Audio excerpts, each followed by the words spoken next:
Snow feels simple.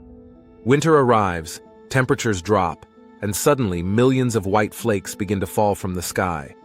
But the real process behind snow is far more complex, elegant, and scientific than most people ever realize.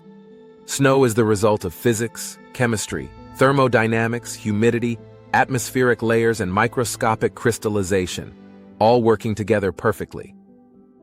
To understand why it snows, we have to start high above the ground, inside the clouds.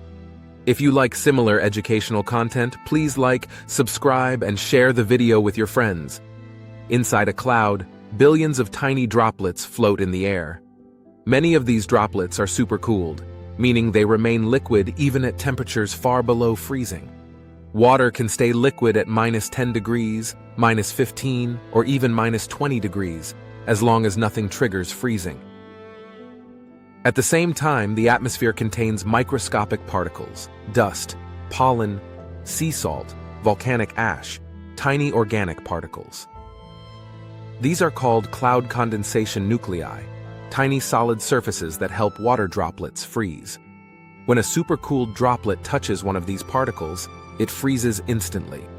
This is the birth of a tiny ice crystal, the seed of a snowflake. As more water vapor attaches to the crystal, it begins to grow. Because water molecules in solid form arrange themselves in a hexagonal lattice, the crystal naturally forms six-sided symmetry. That's why every snowflake has a six-armed structure. But what shape it ultimately becomes, a star, a plate, a needle, a dendrite, depends entirely on temperature and humidity inside the cloud. In dry air equals crystals grow slowly and remain simple. In humid air equals they grow quickly and develop long, delicate branches.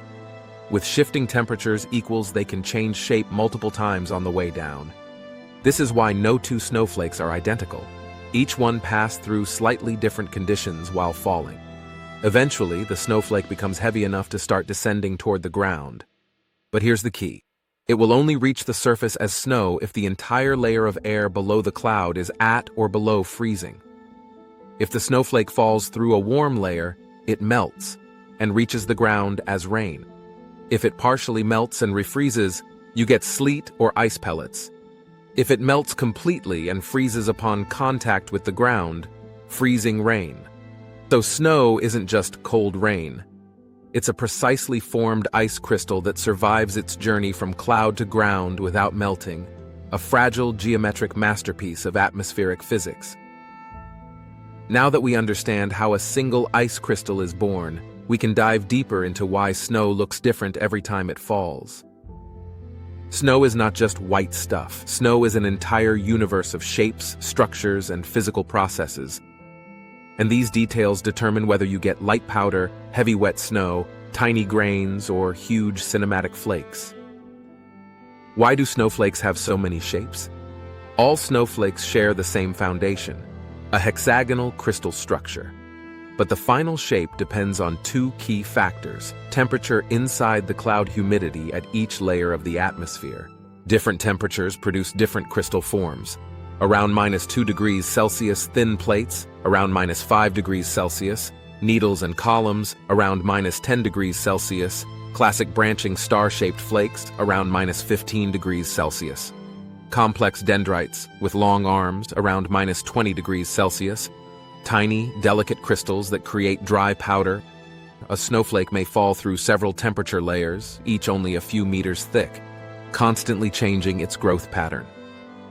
That's why every snowflake is unique. Its entire journey through the atmosphere becomes part of its shape.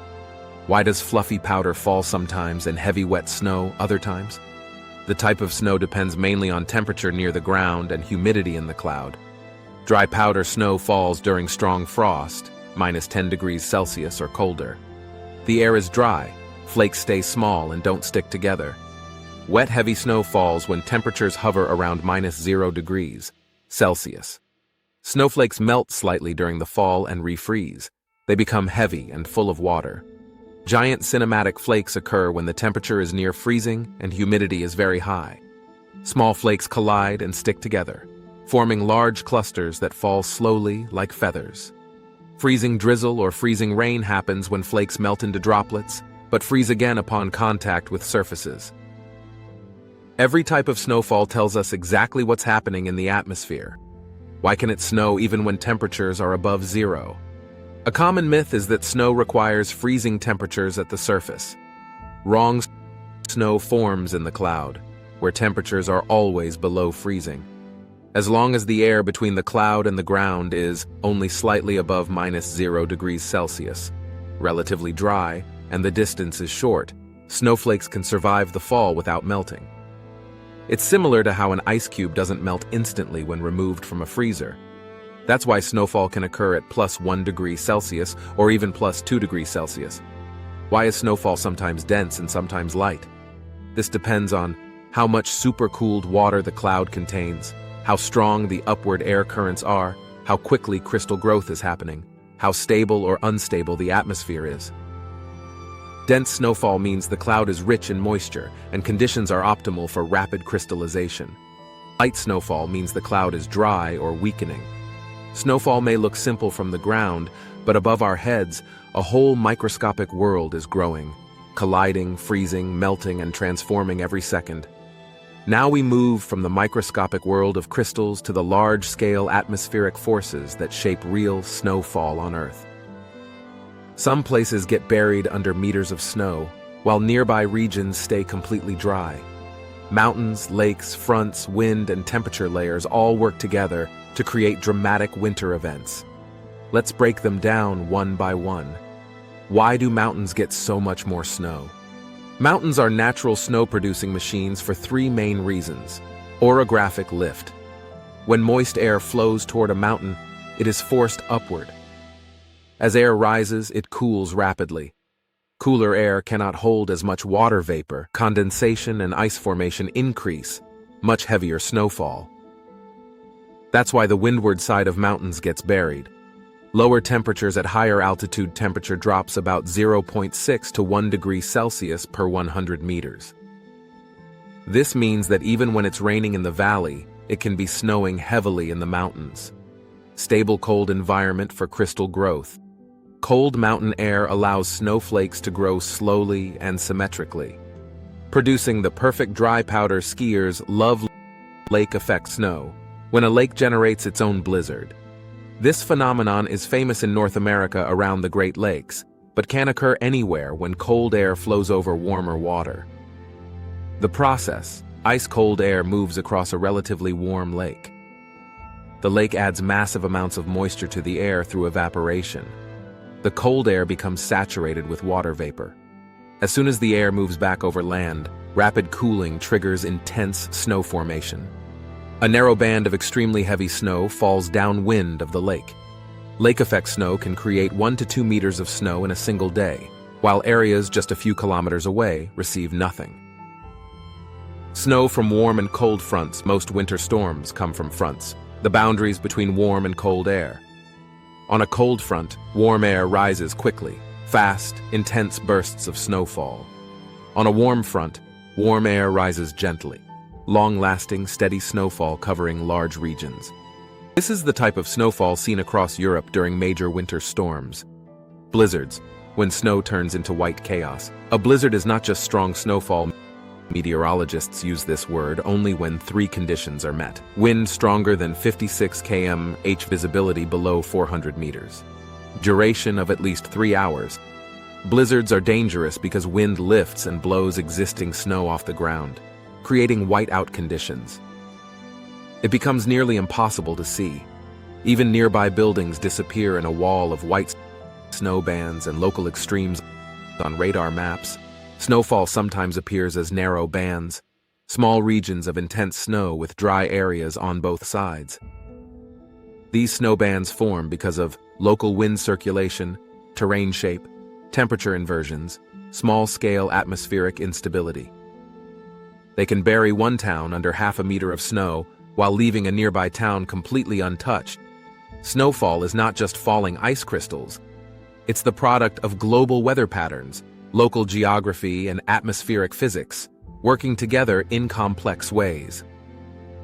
To finish the full picture of snow, let's look at what happens after the snow reaches the ground. Why is snow white? Why does fresh snow make the world quiet? Why does snow sometimes crunch under your boots and sometimes feel like wet cement? These are all effects of physics, structure, and temperature. Why is snow white? Snow is made of ice, and ice is transparent. So why does snow look white? Because a snowflake contains thousands of tiny crystal surfaces, edges, corners, branches, flat plates, micro-angles. When light hits these surfaces, it is reflected, refracted, and scattered in every direction. When all wavelengths of light scatter randomly, the human eye interprets the result as white. This is the same effect you see with sugar, sea foam, or crushed ice. The pieces are clear. The collection is white. Why does snow make everything sound quiet? Freshly fallen snow contains up to 90% air. The tiny spaces between snow crystals act like millions of microscopic sound traps. Sound waves enter this structure and get absorbed rather than reflected. That's why after a snowfall, the world feels calm and muted, as if someone lowered the volume of the entire landscape.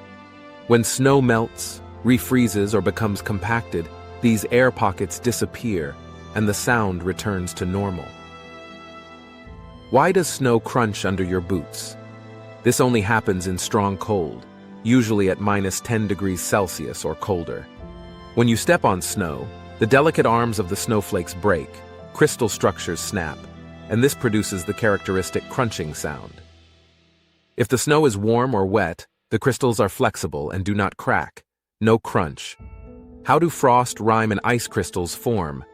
These icy decorations are cousins of snow, formed directly on surfaces. Frost forms when water vapor freezes directly into ice during a cold, clear night. Rime forms when supercooled water droplets hit objects and freeze instantly. Ice needles form in extremely cold and dry air, when vapor crystallizes into thin ice spikes. All of them are small-scale versions of the same freezing processes that occur inside clouds. What determines snow quality? Every skier knows, not all snow is equal.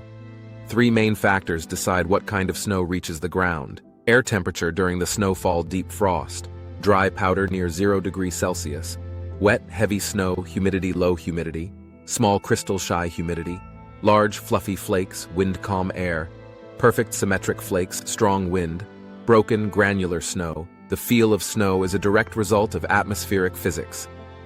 A snowflake begins as a supercooled droplet in a cloud. It freezes onto a microscopic particle, grows into a hexagonal crystal, and travels through shifting layers of air. Every temperature change shapes it a little more. Eventually, it reaches the ground as a unique piece of ice geometry, never repeated again. Snowfall is the outcome of physics, thermodynamics, and atmospheric dynamics working together. And that's what makes it so extraordinary.